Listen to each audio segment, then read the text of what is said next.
جنگجوؤں کے لیے تلوار میدان جنگ سے لے کر موت تک اس کی پہچان ہوتی ہے۔ ایک بہترین تلوار جنگجو کو غازی بنانے میں اہم کردار ادا کرتی ہے۔ تاریخ گواہ ہے، اسلام کے سپاہیوں نے 3 بڑے اعظموں کو فتح کرنے کے لیے ایک تلوار اور ایک گھوڑے کو کافی جانا، اور اللہ پر توکل اور ایمان سے انہوں نے تاریخ رقم کر دی۔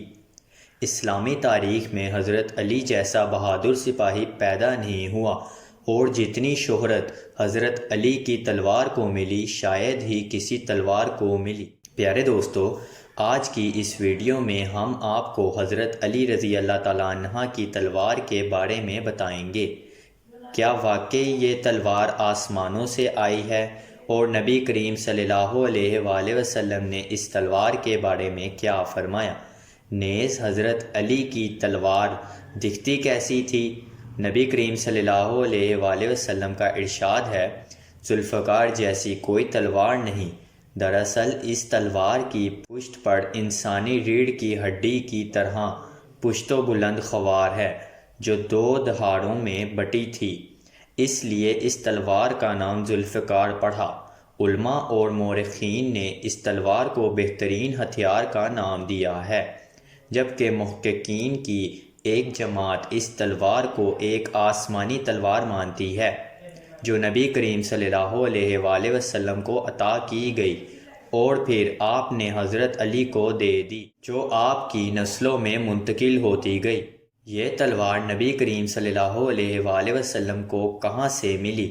اس کے متعلق مختلف نظریات اور آراء ملتی ہیں۔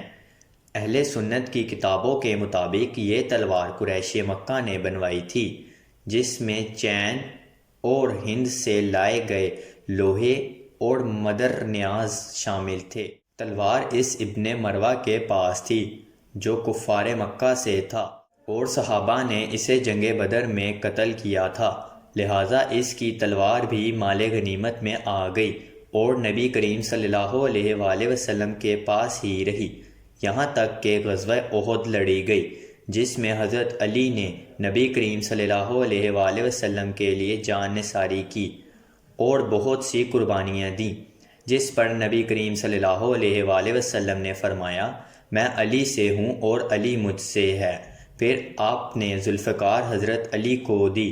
اس کے بعد آسمان سے ایک آواز آئی، لا سیف الذوالفقار، ذوالفقار جیسی کوئی تلوار نہیں اور علی جیسا کوئی بہادر نہیں۔ اس روایت کو طبریہ اور ابن اسیر نے اپنی تاریخ میں نقل کیا ہے۔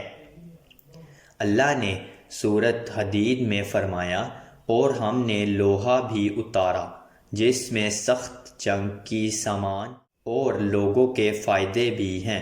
مفسرین نے لکھا ہے، اس آیات میں ذوالفقار کی طرف اشارہ ہے، جو آسمان سے پیغمبر کے لیے نازل ہوئی ہے۔ ایک روایت کے مطابق امام رضا علیہ السلام نے ذوالفقار کے متعلق پوچھا گیا تو آپ نے فرمایا، جبرائیل اس تلوار کو آسمان سے لے کر آئے تھے اور چاندی کے غلاف میں تھی، اس وقت یہ تلوار میرے پاس ہے۔ یہ تلوار تا حیات حضرت علی کے پاس رہی۔ بڑی بڑی جنگوں میں ذوالفقار کے ذریعے شکست کو فتح میں تبدیل کر دیا۔ سینکڑوں تلواریں ذوالفقار کے نیچے آ کر ٹوٹ جاتی تھی۔ مرہق جیسے پہلوان کی کھوپڑی کے 2 ٹکڑے کرنے والی تلوار بھی ذوالفقار ہی ہے۔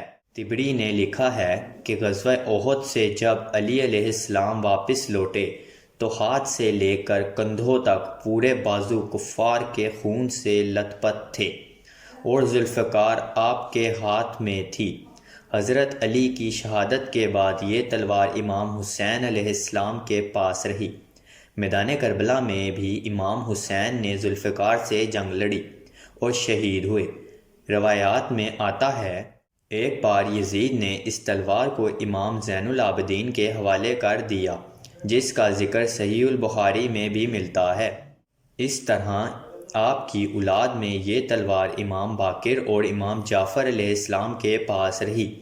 پھر یہ تلوار کہاں گئی، اس کے متعلق اختلاف پایا جاتا ہے۔ ایک روایات کے مطابق یہ تلوار عبداللہ بن حسن کے پاس تھی۔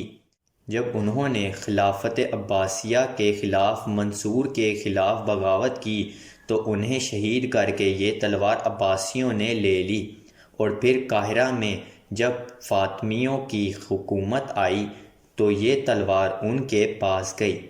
پھر ترک عثمانیوں کی حکومت آنے کے بعد ترکوں نے ذوالفقار لے کر اسے توپ کاپی میوزیم کی شان بنایا، جو آج بھی وہاں موجود ہے۔ بعض روایات کے مطابق یہ تلوار اولاد علی علیہ السلام کو منتقل ہوتی رہی۔ اب یہ تلوار امام مہدی علیہ السلام کے پاس ہے، اور جب وہ قرب قیامت دنیا میں ظاہر ہوں گے تو یہ تلوار ان کے ہاتھوں میں ہوگی۔